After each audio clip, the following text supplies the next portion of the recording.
All right, Hello, where are you?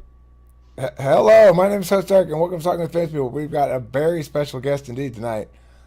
The person who is a subscriber of this channel, who has by far the most subscribers of anybody else who subscribes to my channel.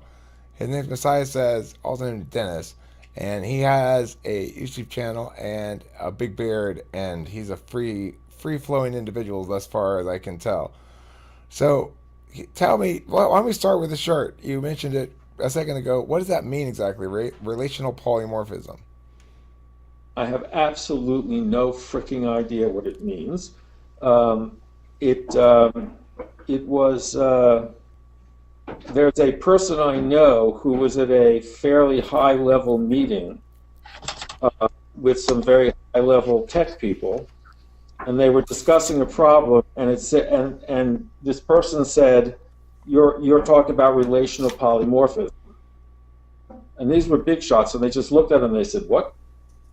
And then he explained relational polymorphism, and it has to do with SQL databases, and it sounds so sexy, but it isn't. It has to do with data. It has to do with data types and keys that are different but the same, and then they end up in a different table, and the table has all the different relationships. And it's relational polymorphism. I have no fucking idea. You know what it really is? A conversation starter. What other possible meanings could you make of it that aren't related to SQL tables? Well, I mean, most people think of, polymorphism as multiple sex partners. Do And they? That's what I one, thought. one person also said, "Do you mean recreational alcoholism?" I mean, I would say that it means you're a polymorph, namely a person of many shapes whose shape changes in relation to another morph of some sort.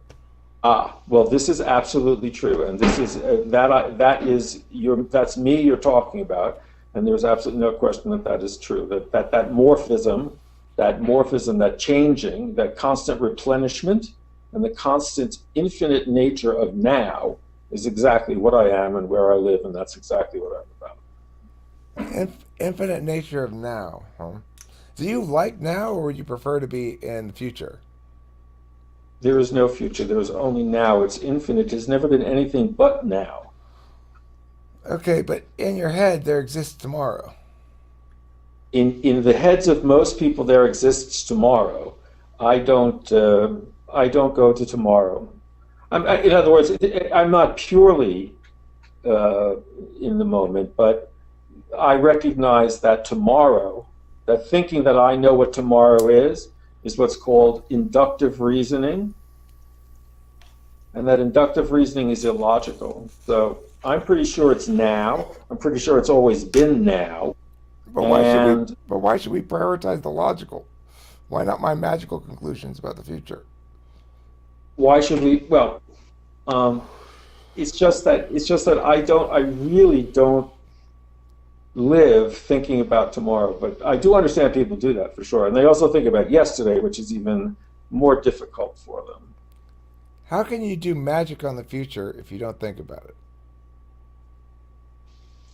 Um, so again, I'm going to say that the magic exists in the moment, that it's always been the moment, and that the future that you speak of is you're predicting that there will be a continuation and that something will happen, and that has been largely true as far as I can tell. Um, but I don't, the not one time has stopped either. say again. I don't know of a single time of the future having stopped being there. But Um, the future is in your mind. mhm. But isn't your But we all do mind? things. We all do things now for now and the next now. I mean, Isn't I your think that you mind guys, in whatever moment of time it's in? huh? Isn't your mind? Isn't your mind in whatever moment of time that it's in? Is it That's ever out of? correct. That is undo, and that is always now. That's all it can do. Anything else is just made up. What's happening is exactly right now, and we do have this wonderful memory, and we do have this expectation of the future. But the expectation of the future and the memory of the past usually, or often at least, is the source of most human suffering. And my job and my place in this universe is to try to end that. So you don't like No. plans. Am I guessing right? Sorry, Taylor. Go ahead after this. Let me just get an answer to this, and you go ahead, Taylor. Do you Well, you don't like plans? So here's the deal. Here's the deal with plans, right? So I have this thing that I'm supposed to do, right? Where I'm supposed to play guitar. And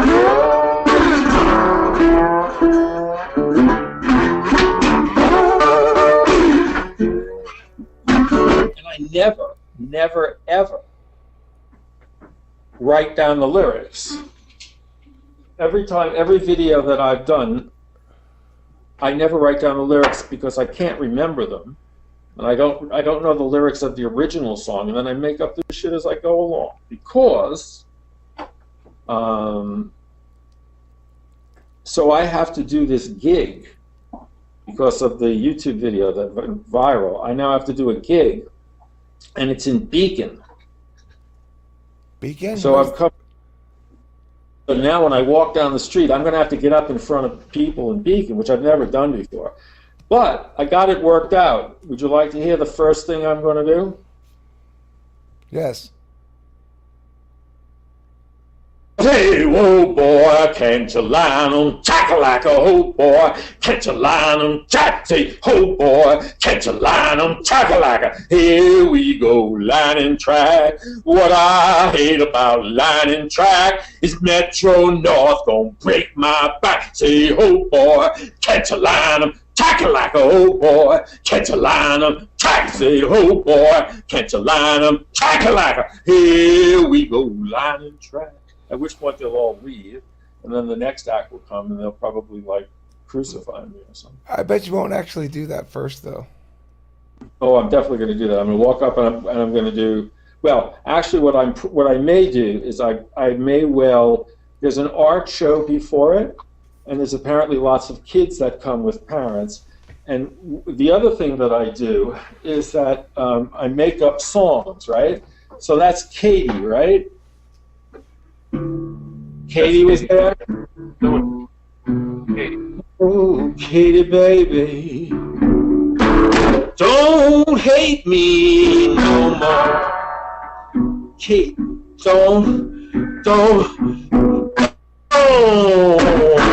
oh, Kate, don't hate Messiah says.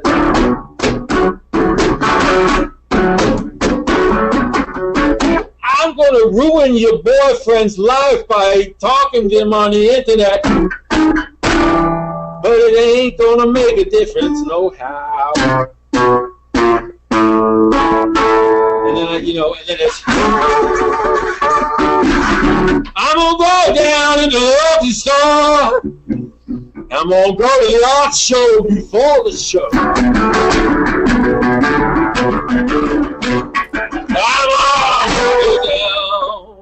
To Beacon, the town crier, and there's a show beforehand, right? And little kids like me, little kids, small animals, and if I may so, well, yeah, little kids and small animals, they like me, man. So I'm just going to go and I'm going to take my guitar, and I'll play like little kid stuff. So,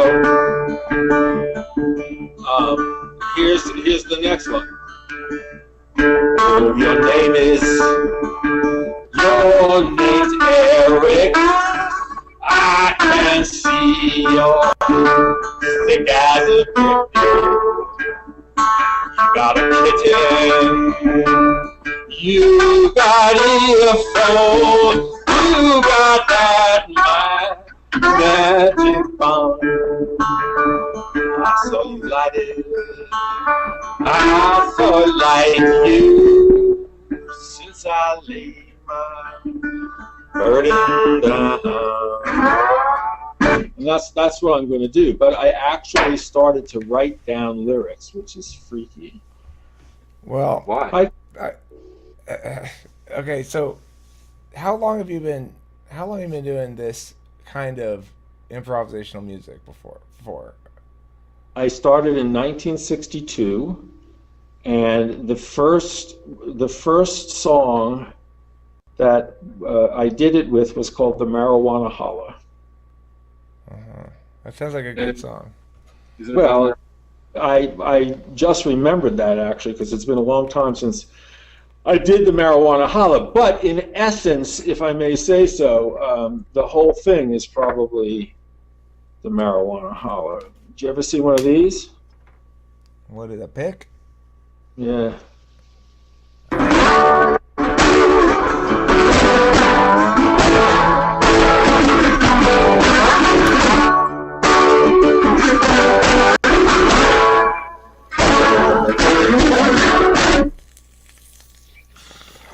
Eric, I think I love you, but I want to know for sure. Come on now, sock it to me. Hey. Guy is freaking awesome.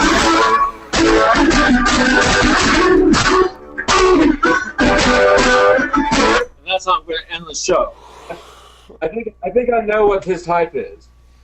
I think I don't so know. too. Huh? I think so too.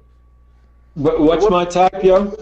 You're one of the lucky 3% of us. You're a fellow ENTP. You're a particularly untethered one, which I like because I'm pretty untethered myself. People tell me I'm crazy all the time. And No, I can. What's that? I can tell. I don't know why, frankly. But Well, for one thing, my best friend for 40 years was named Lessing. Lessing used to tell my kids that they should start smoking early to toughen up their lungs. He died from lung cancer. ENTP. He died of lung cancer, huh? And you're giving off a vibe that reminds me of him. Also, I watched one of your other thingies where you're talking about the Zen mystique of music or something. Really cool. Well, you were talking to somebody and blah blah blah, and I could just tell by the way you were answering, by the way you were questioning him, that you're Lessing. Does that mean I'm going to die of lung cancer too? No, I would never know that. I'm willing to say that you will die, although I'm not sure. And also, if Seems you likely, doesn't it? Say again. I said it does seem I'm a likely. demigod, so I might live. He also adapted to certain religions. The question is, have you ever been dead? Not yet. Have you ever spoken to a dead person? I've never had them speak to me. So, isn't it possible then, based on evidence, that there is no fucking thing? That there's nothing there after death? No, that there is no such fucking thing as death. Oh, well, that's a perfectly reasonable conclusion, yeah. He's like a purebred ENTP. That's perfectly reasonable. I'll back that 100%. When, and also, if I may, that what did you have for breakfast this morning? Beats the shit out of me. I don't know either. You most likely ate something and drank something, right? I had lemonade and chips. I don't know. I go to sleep and wake up at odd times, eat candy and stuff. I don't know. Oh, but what you ate came in one form or another from the earth.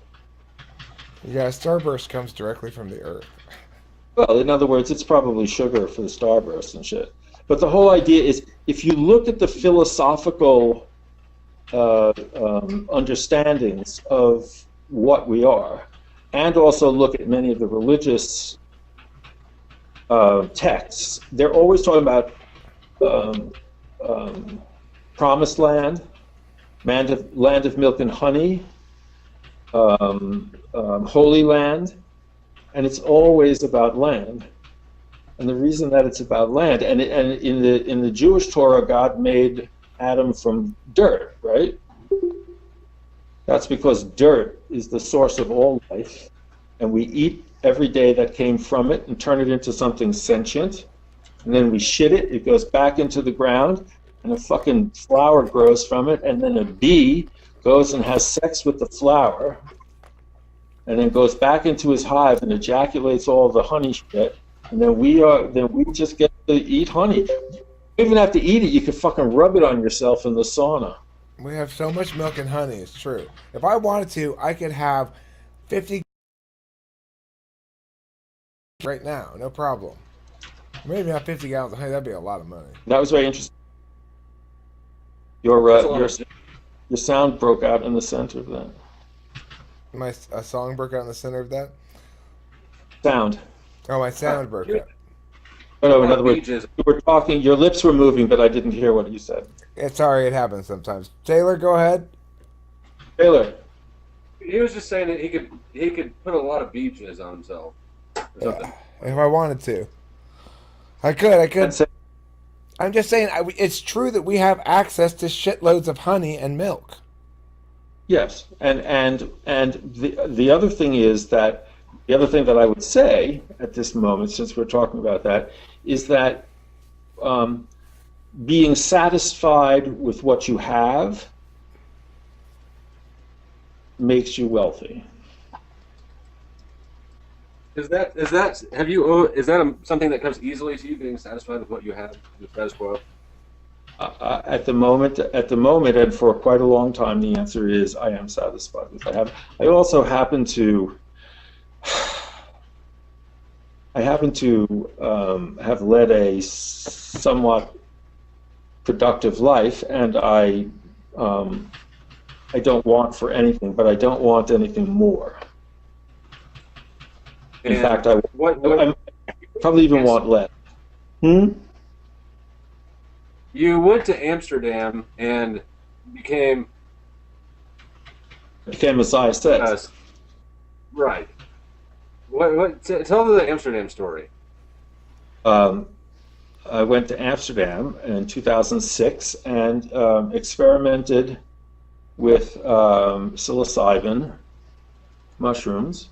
The psilocybin, actually, I bought this hat in a hemp store in Amsterdam. And then if you go and look at the movie header, it refers to, let's see, what would you call it? An unusually large, I ate it, in 2007 I went back and ate an unusually large amount of psilocybin 2 days in a row, and I changed. And I came back, the person that you're talking to now, and I am almost always aware of the perfection of being. And I also can manage my household income and pay the bills, and I can have a coherent English-speaking discussion. And you fucking busted through on YouTube. That's the most impressive thing of all. Well, when I came back from Amsterdam, I was a changed person, and I had been quite aggressive and angry. I had a very difficult job, and the job required that I fight all the time. Were you a lawyer? I was the straw boss of a 75 member Teamster union shop. Okay. I don't know if you know what that is, but you know how many. It sounds like a union organizer. No, I was the boss.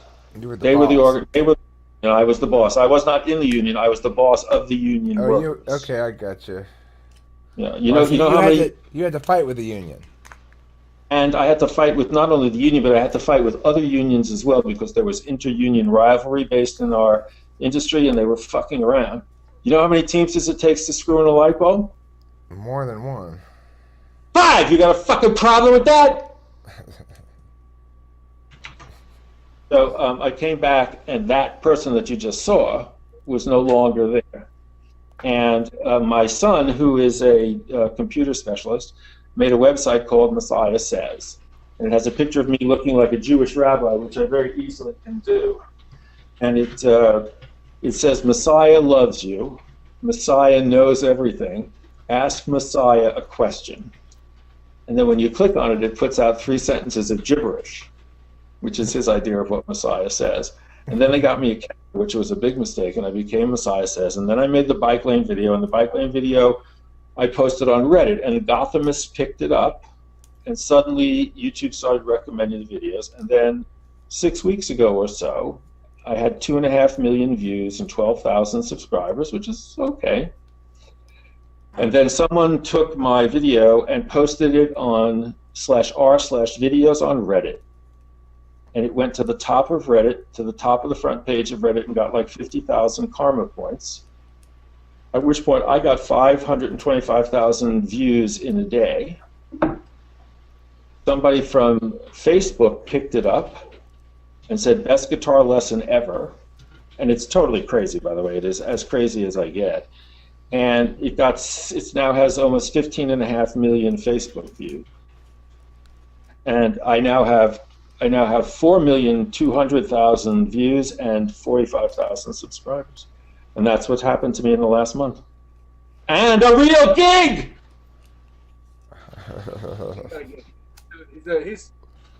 We're all sort of new to this shit.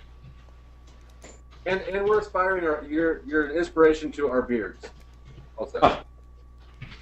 Actually, amazingly enough, people refer to me as an inspiration. And also, the entire point of the videos, and I say this over and over again, the entire point of the whole thing is to make people smile inside.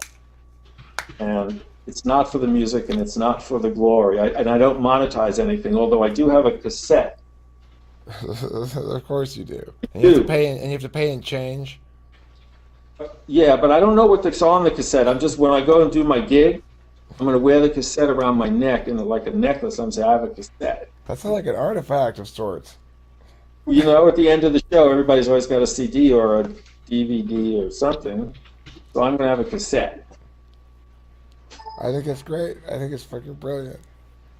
I told him that I'd cassette if he recorded something onto it, and also that I'd vote for him in the next presidential election because he didn't win the last one, even though he did run. I am running for election. I'm running for election for president. You too, huh? Mm-hmm. You're running for president? I have a website called treesparty.com. And the kids call cannabis trees. Right. Sure. I have treesparty.com, and when you go there, our purpose, process, and platform are the same. Which are and what? That's to get naked and groovy. Get naked and groovy? Yeah, well, let me explain this to you, okay? I'm running for president of the United States, so I better have some sort of biblical reason, right? Yes, of course. Sure. Yeah, sure.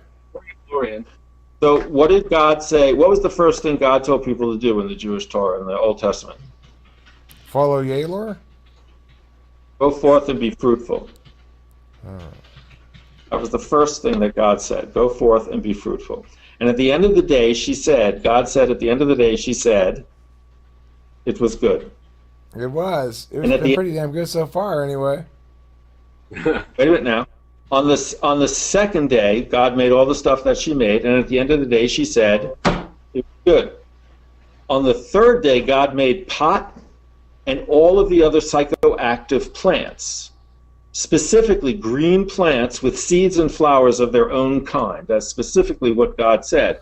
And at the end of that day, God said, Kitov, Kitov, it was very good. The only time God said it was very good, God wants you to get naked and groovy, and it's just obvious. And so I'm running on that platform that we should all just get naked and groovy, and then all of this other bullshit would stop. I bet your campaign rallies are more fun than most. You know, and I haven't had any campaign rallies, but I do have, in the sense that they're psychedelic and imagined in my peculiar brain. Yes, you're right. So that's something that we should do is have some campaign rallies.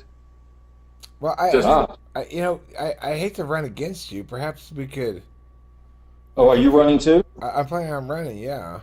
I mean, Okay, well, here's the deal. You can be my vice president because when I'm elected, I'm going to legalize all plants, disarm, and then resign. okay. Well, we're gonna have a problem with the disarming part. Is that true? I like my guns. I like Well, rights. I like liberty. I don't care about the guns so much, although they're fun. I like them. Don't get me wrong, but Oh, wait, I wait, prefer wait. not coercion. Right? Disarming means coercion. No, I didn't say I was going to take your gun, and I didn't say I was going to take the guns of the people. I said I would disarm the military. can we disarm everyone else's military first? Absolutely. Okay, then That's then what I said. That's what Messiah says. On the day that people understand that this Messiah is in them, there's other people on this. You see that, right? Yeah. yeah, People are welcome to come and go as they see fit around here. There's no rules. we're very open. That I'm sorry. Where was I? Disarming other people and then or other countries can Yes. decide.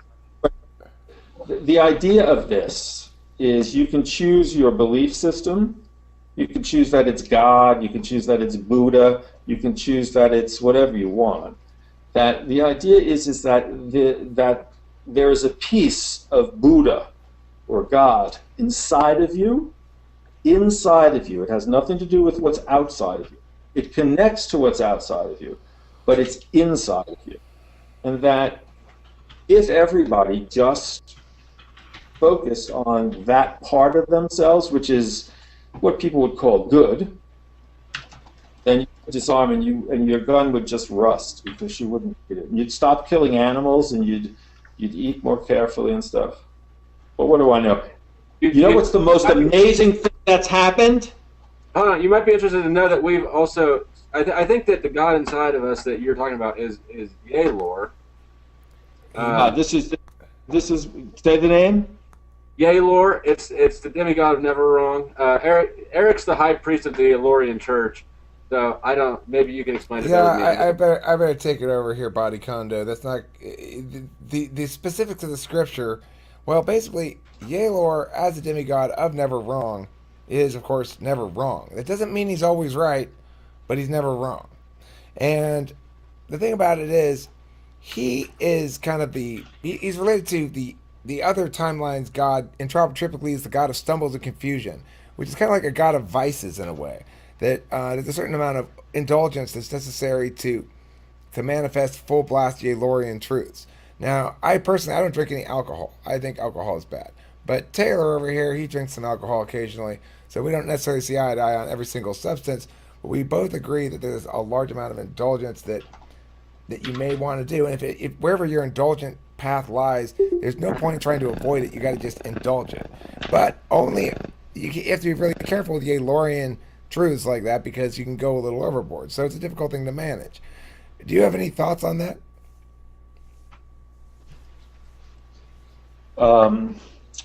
I do, and as you were saying them, they were flowing, and suddenly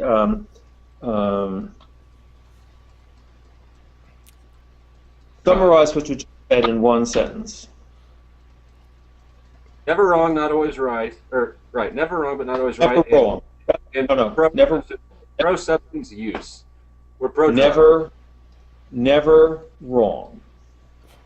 The concept of right and wrong, especially wrong, is it is accurate when you say never wrong. There is no such a thing, as far as I'm concerned. And the nature of all of these things is what I called, I think 20 minutes ago, the perfection of being. And I actually think that human beings are able to realize that perfection. And when they do that, they are filled with love and they see beauty everywhere that they look. But does honesty And- exist? Honesty, Yeah. you say? In other words, does dishonesty exist, you mean? Both, yeah, necessarily both. When I ask the question, sure. Right. These exist in the minds of people, and they have real. It has real life consequences. What people do. Is its metaphysical tangibility related to what people do?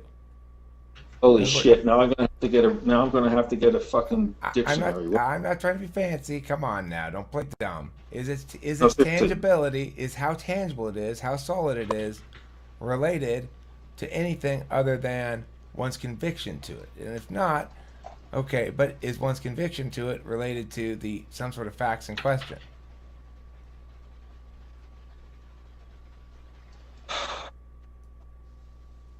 So, what about the Yankees? I zoned out on the question a minute. No, actually, I mean, I have difficulty understanding the question. I'm sorry to say. And I zoned out. So but you're saying there's no such thing as wrong, right? That I also say there's no such thing as evil and hatred. Boy, do I take a lot of shit for that. Well, I'm not worried about those ones. I'm worried about the wrong part. Because wrong is a general term that we use to designate inconsistent with the system we're agreeing upon. It's a way of measuring honesty.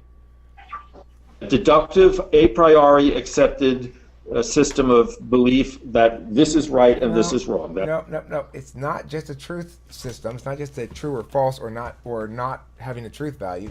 It must factor in intentionality as well for it to be meaningful. So what people intend. If I say one sentence to you and I intend it to be the truth, and I'm wrong, then it's a mistake. If I intend it to be the truth, if I intend it to be a lie to try to deceive you, then it's a lie, and there's a difference. We know there's a difference. So if there's a difference, then it's an inconsistency with something, right? Well, so are you saying that the person who when I come in contact with somebody who is what is called evil, a thief, a fraud, the president of the fucking United States, okay? What I think is the behavior that you're speaking about is actually a form of mental illness, and that people's psychological makeup leads them to that kind of behavior, which causes damage in the real world, and that it's can we not that distinguish it's wrong, between that and honest mistakes? Can we distinguish between the two, honest mistakes and the thing you're describing? I completely understand what you're saying and agree with you. The question is one of them bad? Is one of them better? And by the way, I'm willing to. The question is, what's wrong with the term wrong to distinguish between things that are right and things that are wrong? Right. So imagine the symbol of the Tao, right? Mm-hmm. The circle. Oh, I think it'd be infinity symbol. I don't know what it looks like. What does it look like? Is it the half thing? The curvy half thing? Okay, I got you. Black and white thing, right? Yeah, I got you. There is a curvy half thing, as you say. One side of it is white, one side of it is black, and in the white there's a little piece of black, and in the black there is a little piece of white. And people have focused on the duality of that forever, and they say it's black and white, and that's yin and yang, and that's what reality is. I would suggest, and remember, I'm the one that went to Amsterdam and spoke to the angels. Well, that won't get you very far here. Won't get you anywhere here, I'll tell you that. All on drugs. No. So we're all on plenty of drugs. So,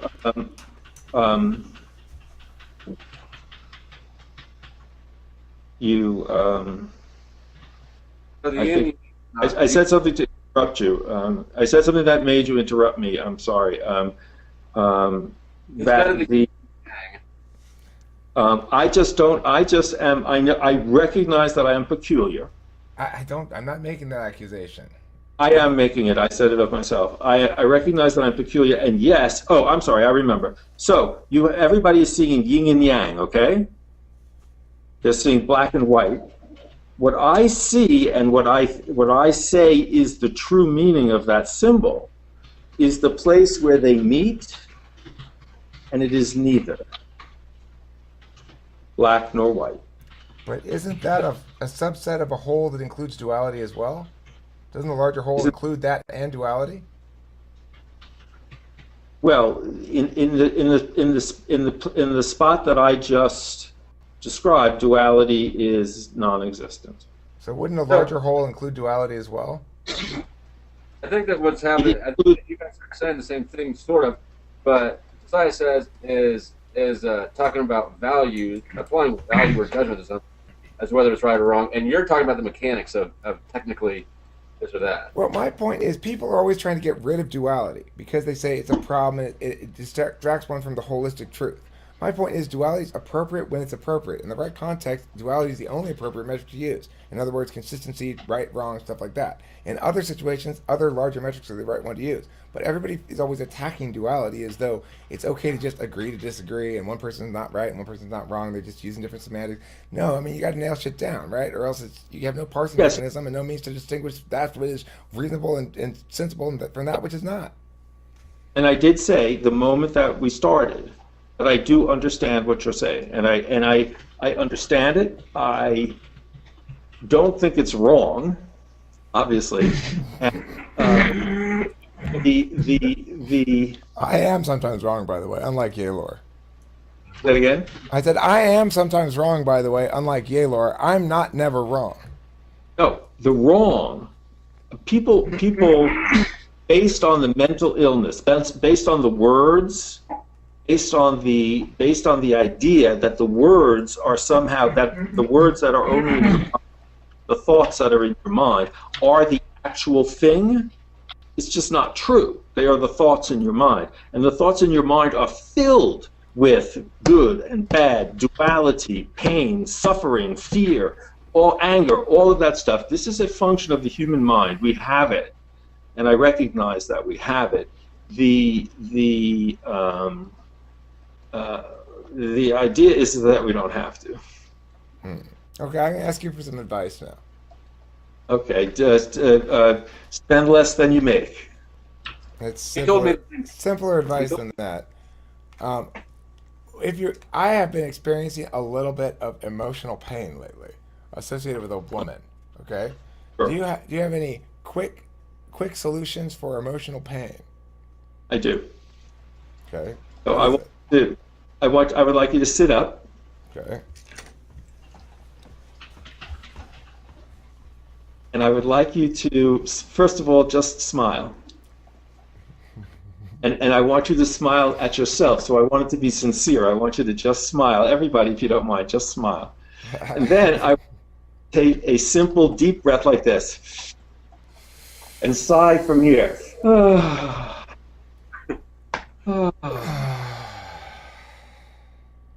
And keep smiling, please. You know, feels? It's fucking working. It's ridiculous. Works. And now, so the idea is that to take that feeling and intentionally, as you said before, apply it to yourself. I'm going to translate that real quick. The more that you apply it to yourself, the more powerful it becomes within you. And then, with all due respect, it allows you, the more that you have, and the more that you give, the more you have to give of that. And it's the only thing that I've ever encountered that the more you give, the more you have to give. And if you could keep smiling for me, I can see that you are, but if you would keep smiling for me, and when that shit comes into your brain and you start to go into that fucking rut which makes you feel all shitty inside, I would just ask you to smile at yourself, recognize what you're doing, and then step past that stuff, yeah. What if you recognize what you're doing, but you're really fucking stubborn? Did you say I'm stubborn? I said, what if I recognize what I'm doing, but I'm really super fucking stubborn? Well, so then what you're doing, you are suggesting that the stubbornness is a unresourceful attribute to your person. Yeah, it's not helpful in this instance, no. Right. I'm being So then, stubbornly insisting on staying upset about things and experiencing pain. But you're listen to me. happy you are. I so understand that, because until 2007, you're talking about me. You should have fucking seen me, by the way. And the fact is that you are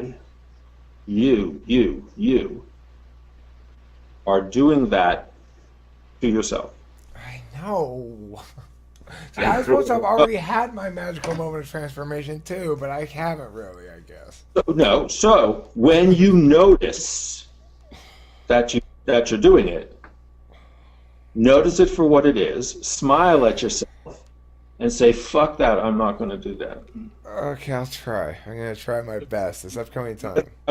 Do a cassette. Yeah. You'll What's be- that? yeah. Oh, I'll send a cassette Okay, it's sold. with my message of peace and love.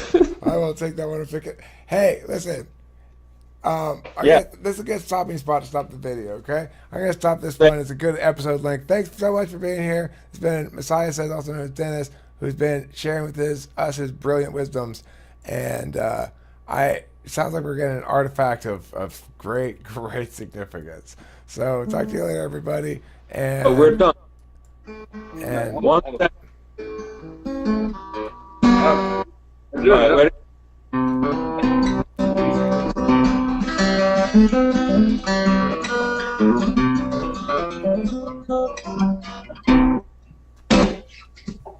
perfect. Okay. That's the end. Eric, What, Taylor? we have more. Eric, we have more to talk about. Okay. Just let me stop this Doesn't video. have to, it doesn't